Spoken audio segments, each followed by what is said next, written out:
We're delighted that you're able to join us today for the latest in our Innovation at Work webinar series. This is our Need to Know 30-minute short format that we created about a year ago, recognizing that we're all spending so much time staring at screens that we try to get through some material that's really essential to know in a very efficient way. And so I'm delighted to be joined today by Malia Lazu, who is all three things, a really incredible entrepreneur and social entrepreneur, a really significant corporate executive, and now also an educator with us at MIT with a lecturer position in the Technology, Innovation, Entrepreneurship, and Strategic Management group at the MIT Sloan School. I think you've all seen Malia's resume in the process of signing up for this program, so I won't go through it in length. It would take too long out of this 30 minutes, but a few of the highlights I think that are worth noting and relevant to today's conversation are Malia's current role as a president, EVP, Chief Experience and Culture Officer and Regional President at Berkshire Bank, where she generates wealth for communities, expanding access to capital and spurring economic growth, especially in communities of color that have traditionally been left behind.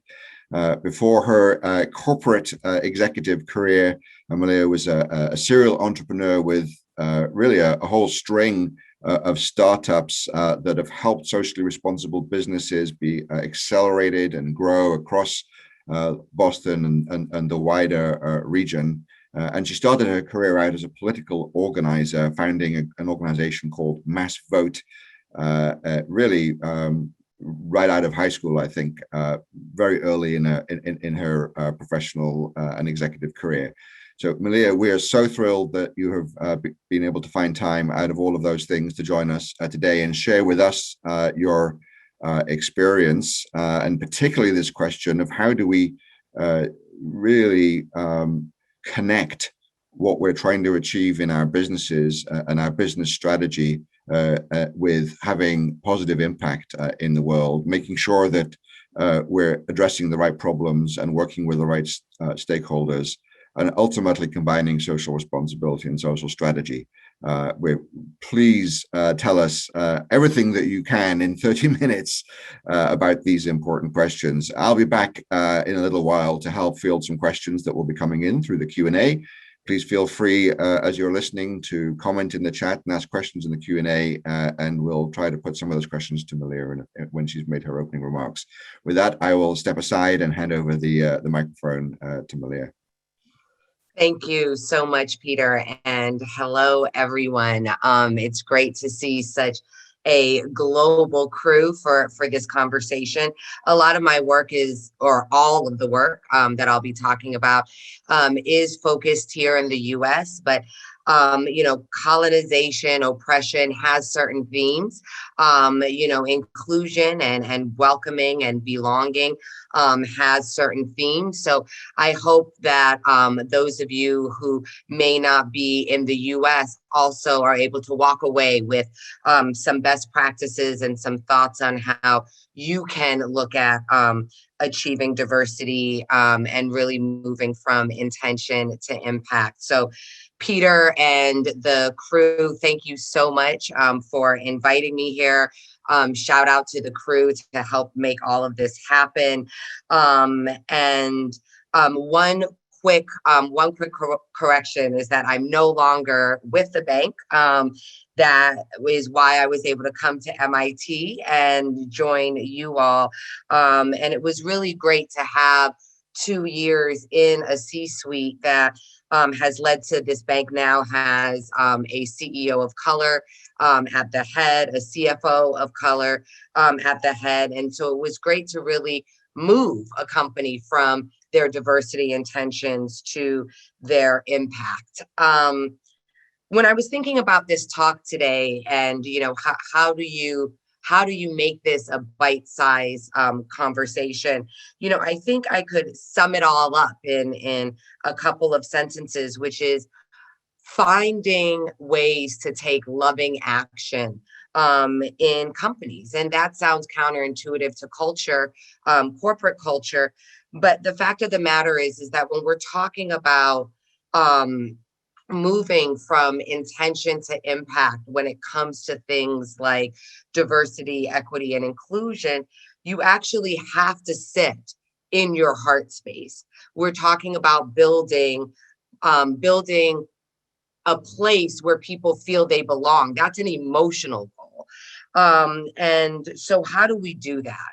What I hope to do is to take a couple of minutes and talk about how we got here, why we're here, and then what companies can do who really have this intention, how they can move to impact. So I like to say that, we all know about intention. Anyone who has joined a gym and not gone, anyone who set out to eat healthier, right? And what you realize when you have that intention is that that intention is not enough. I joke around and say that I had the intention to have a Beyonce body. And I realized that I actually wasn't going to be able to do that lifestyle of what it took, right? So you need to understand that when you're setting intentions, that's all you're doing.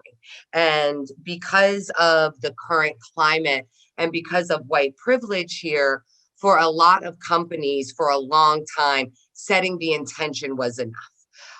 But now, following these years of corporate activism, companies are going to have to do more than just say we're dedicated, say we want to see more women, we want to see more LGBTQ, more people with disabilities in leadership positions.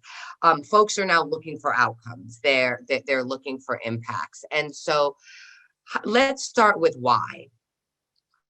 What we know is that currently 86% of people will support a brand that aligns with their mission. And more importantly, over 70% of them will stop buying a brand that doesn't align with their mission. And part of that comes from this consumer activism that really started with the Occupy movement. The 2008 housing crisis left a lot of people looking for answers. And one of the first answers that they were given was this Occupy movement. And Occupy globally, here locally, pointed out the problem as Wall Street. They defined the problem as business, as corporations, and you see that follow, with the Black Lives Matters movement, with the ALEC movement, which is movement around or against ALEC, which was this group of lobbyists and corporations working on legislation locally and nationally, and you see it most currently with the March for Our Lives folks boycotting the NRA, the NRA corporate sponsors. So corporations are being pulled into the conversation, whether they want to or not. And what they're finding is that if they don't do it right, it proves a huge reputation risk. I would also say that it proves more than that, right? It leaves money on the table. There was a Citigroup study just done saying that, implicit bias is costing our economy $16 trillion. And so there's ways for us to not only look at this as the right thing to do, which is great, but not necessarily for corporations, but really, see that there is a business argument to be made if you want to future-proof your company. What we know is that we have that diverse teams are 34% more profitable, 77% more likely to enter a new market. So, again, diversity ends up paying itself in dividends. One quick story about that is, when I was at Berkshire Bank and we were needing to respond to George Floyd, and for those of you who may not be familiar, George Floyd was murdered by police here in the United States, and it was videoed. The video went around the world, hopefully. But what it highlighted was how the lack of value that Black bodies have in this country. And while I was at the bank, this went on. And the next thing I knew, I was sitting with my head of communications, and my head of PR, and we were three Black women. And we were talking about how best to respond to George Floyd. And I don't think there could have been a more appropriate group to really be able to understand the moment of what was happening. And so the response that we had was not only one of of supporting Black Lives Matters and really speaking out against this, but what we also knew was that from our own experience being women of color in white spaces is that white people were going to have a very uncomfortable time. And so we brought in a white ally, and we had an enterprise-wide conversation with this white ally, to a white ally consultant named Maureen White. You guys can look her up. But we had this conversation, and it was something that not a lot of companies did. And, and I think part of the reason why it was so important for us to ensure that white people's discomfort was being honored, was because we felt so strongly that we needed to get this right. Though we were three women of color, we were devastated. We were crying as we were writing, our CEO's letter. And I'm not sure how many other companies had had Black people responding to this problem. And I think that's why we were able to come through it, creating a white ally ERG, which is not necessarily new. IBM had that back in the 80s. But we were able to create something that continues to live on and make it more than a moment. The other example that I want to talk about, and I know one of the questions that was sent ahead of time, was asking about, the impact of this work. And so another example, before we get into the how, is Pepsi, the Pepsi commercial versus Nike's Colin Kaepernick ad.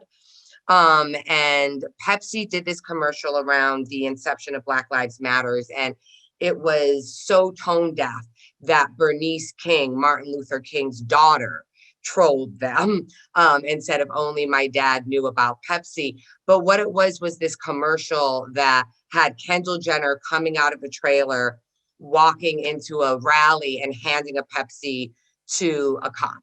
And it was, obvious that this commercial was not done by people who have had experience with the Black Lives Matters movement. And it was a huge reputation risk. Pepsi had to scrap the commercial in its entirety. The CEO had to come out and do a round of press apologizing. And it hurt the company's reputation. And we still, it's still a point of joking and trolling today. This is versus Nike's Colin Kaepernick commercial, which happened at the height of Colin Kaepernick's, at Colin Kaepernick's kneeling, protesting, and there was a boycott going on for the NFL, and Nike is one of the largest, biggest partners of the NFL.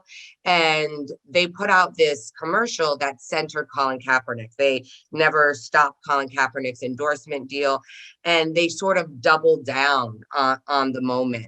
They followed that up with several other ads that were, nods and respectfully appropriate to the moment. And Nike has estimated that has helped their brands grow by 5 billion. So, when you can get it right, there's real impact. So how do you do that?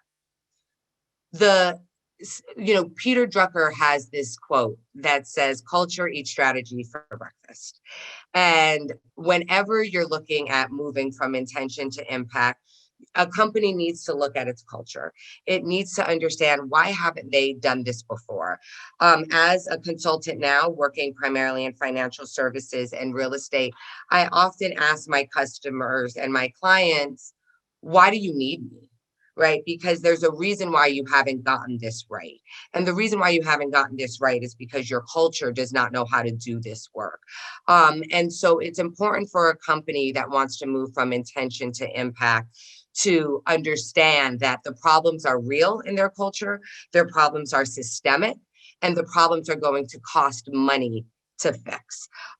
You're also going to have some pushback. So I like to talk about the 3 L's. And this is, an easy way to think about what you can do to shift culture and to understand how to move from intention to impact. So the first is learn about the issues. And what you want to do there is not ask people with disabilities to tell you about the issues, but do your own research, listen to the culture, to the podcast, to, read books that are written not about, but written by, read fiction by the groups that you want to include. If you want to include LGBTQ communities, make sure that you understand how they identify themselves, right? Learn on your own. Then listen. You want to find ways to come into communities with a listening posture. You want to find ways to come into communities with the respect that those communities deserve, that they have value. And then most of all, you want to listen to how they feel about you. Many folks and many companies like to do this in focus groups. I think it's really best to do it socially. Again, when people talk about the old boys network, that wasn't created, just by us having conferences, right? That was created by men being at country clubs and marrying families and being very intentional about their community. So you want to come into these communities and understand that they also, have a feeling about being left out. In the US, the indigenous American Indians and, the people brought here as slaves have had a different 400 years than white Americans. And it's important to understand and listen to what communities are saying about that. Our Congresswoman, if you're at MIT, your Congresswoman for the district is Ayanna Pressley. And she often says that those closest to the problem should be closest to the solutions. And that's how you identify your stakeholders. So if you're in a company, you want to listen to your ERGs, your employee resource groups. Those are the folks who have the biggest stake and the greatest understanding of the problems with your culture. So it shouldn't just sit in the C-suite. The last thing is to, as I started this conversation and I will end it, is to take loving action. And loving action means that you're centering the people that you want to include. People know when they're being a checkbox. And I think a great example that I had brought up before around loving action is the Colin Kaepernick ad. So Nike has a far way to go with its management. It has a far way to go with its internal processes. But it took action to love a community, to let Black people know that it understood its pain and that it understood that it was one of their biggest consumers. And what that did was that brought a generosity of interpretation from the consumer to Nike, separated Nike from the NFL boycott, and got some, and Nike got a great wave out of that. So I know we only have, 30 minutes. I would suggest for folks to, please, write questions. I'm sure Peter has been grabbing them if they're there. Continue to, if you want to reach out to me, feel free to do that as well. But I think I'm just going to end there, Peter, and invite you to come back so that we can take on questions. Great, thank you so much. And from the comments I'm seeing, people are finding this very inspirational as well. But as you said, Malia, you say it's important to be practical as well as inspirational. I don't see a difference in the two, and I think I think that's part of the problem, right? Is like we don't see inspiration as practical. But if you look at Harriet Tubman's journey, it was a practical, it was practice that was fueled by nothing but inspiration. Yeah, that's great. So one question from D in the Q&A was looking for advice on when you talk about listening, what's your advice on how to hear others, given sort of what these significant cultural differences that you've been describing are? Listen to be changed. One of the worst biases that we have is confirmation bias. And all cultures, all genders, all everybody listens to be confirmed, right? We like that. We look out for that. And so I think it's important for you to start by saying, what don't I know? Because that's going to hurt me. And there's times when you do that, right? Like if I were to take this group right now and I would be like, okay, come on, like we're going to go, get in a boxing ring. Like everyone would be like, wait, no, okay, wait, hold on. Okay, like I need to learn how to box. Do I have a helmet? Am I going to get a mouth guard? Right? There's times when you do stop to learn. And I think, that's a space that you have to choose to get into. So starting by wanting to listen to be changed is very, very important. The other thing is to question your assumptions. Right. So for a lot of people, in the US, right, 75% of white people don't have one non-white friend. Right. So if you think about that stat, and if you think about, this conversation around diversity, and 75% of white Americans don't even have one piece of diversity when it comes to race in their circle, sit in that. Right? Sit in the fact that, are you a white person who doesn't have any friends of color, not even a one? Do you have one? How do you, what is your relationship with them? So I would say, listen to be changed and be openly ready to be self-reflective on why it's been okay to be so segregated for so long.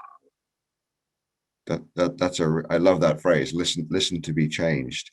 PK asks a question which I think may be very personally aimed at you, but perhaps as a general version of it as well, which is, when you're in this process, in this movement, it can be exhausting and demotivating because there are so many sort of roadblocks and challenges. And how have you kept motivated, and how do you advise others that you're helping to stay with it? Yes, this gets back to the inspiration, right? Martin Luther King had this great saying that goes, if you stop preaching to the choir stops singing. And I just love that. I love that because there needs to be joy in justice, right? And we need to celebrate the small victories. This work isn't about boiling an ocean. That's impossible. This work is about changing hearts and minds enough that we can change culture, that people have different value in it. And so it does get tiring. For me personally, what I do is I have a very strong spiritual and ritualistic practice. And I think that that's very, very important, is to find a place. It doesn't necessarily, if you're an atheist, find what you do, right? For me, a spiritual practice is what works for me. I also go to therapy. I think and again, if, these are just what I do, for me, that works. But I think it's very important that healers have spaces with other healers to help them heal. And so going to therapy is very, very, it is an important sacred thing for me. And then the third thing is I have an active practice of self-care.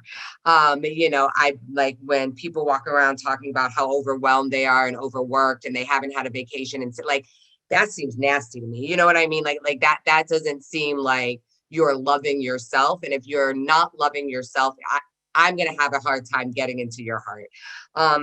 So I think it's important for all of us to find ways to have self-care. So whether that's, last night celebrating the opening of Mita Newton, which is one of our only Black chef-owned restaurants that we have here in the city, with friends and family and all of that, like having moments of joy. And as small of a victory as that is, we have 1,900 liquor licenses in this city, and 12 now are owned by Black people. So, we could have spent the whole night talking about how we didn't have, parity or whatever, but instead we just enjoyed that we had one more, right? And it's important to center that, because this work is hard and this work is long. But with the right energy and the right headspace and the right love for yourself, you will be able to center and love communities in a way you didn't know possible. And I would also say that if you're not in that space, you're probably not going to get there. And, so many people are like, okay, what do I do? Give me a presentation. What do I need to do? Who do I need to hire? Who do I need to fire? Da, da, da, da. That's not how you build culture, right? You build culture by creating new traditions. You build culture by, sharing, right? Food, right? And dance. And, there's no culture that's like, here, we created this culture by PowerPoint, right? No, we created this culture by history. New people came in, we started liking their food. Now we got pizza, right? Like that's how it works. And that's how it has to work in a microcosm. You have to give that space. And if you're burnt out, you're not going to see the possibilities of creating culture. You're just going to sit in strategy to get it done. Great. I think that's extremely helpful perspective. Thank you. We're almost out of time, but there have been some questions that have to do with some of the data points that you were providing at the beginning, and related to that, people asking about, look, if we're within an organization and we're trying to persuade the leaders of our organization of the importance of these ideas and how to get this change going, but our company is just really about the bottom line and they don't believe.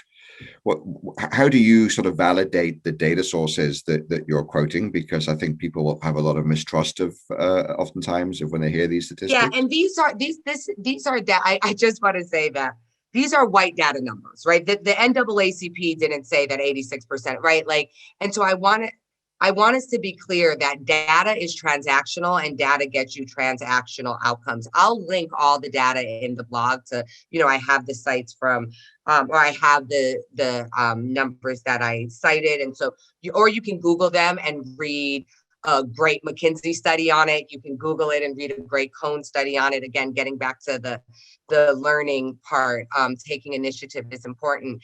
I think that if you're in a company that is only driven by business, then grab these numbers, right? And talk to your company, because again, there is no way that your company will be less profitable by including more people, right?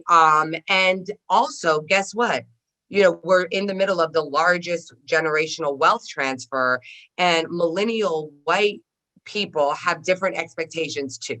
They're not baby boomers, right? So as as this generational transfer is happening from the grandparents on down, you're seeing things like resource generation come up where, is letting people know high net worth individuals are looking at different things.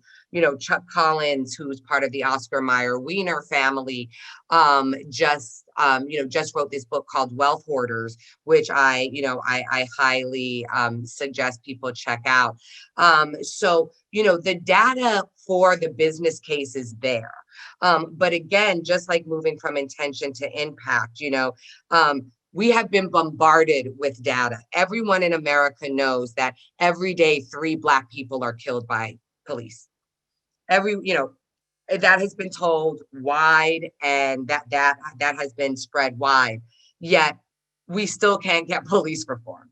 So, as important as the data is, I don't even care. I don't care if they are the most business of capitalists of business people.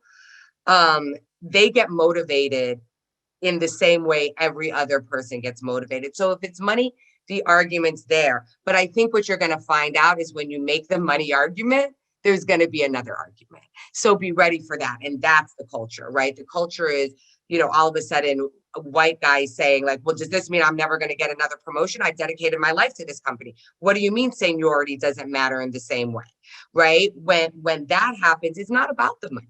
It's about his money, yes, but it's not about, the business case. And that's when folks really, when the rubber hits the road and you really find out why your company hasn't been able to do this before.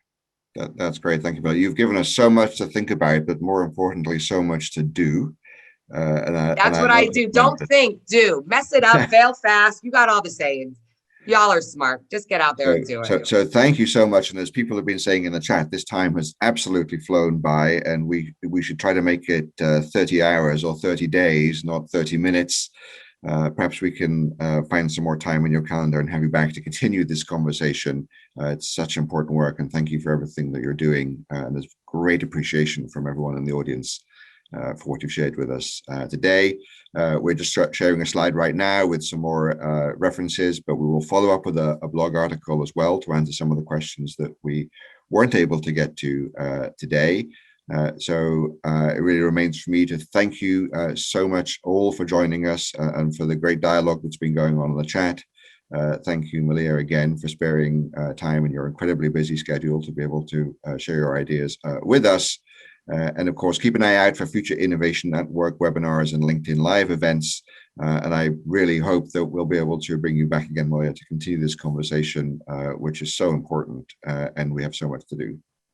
Thank you, Peter. It's been a pleasure. And thank you, everyone.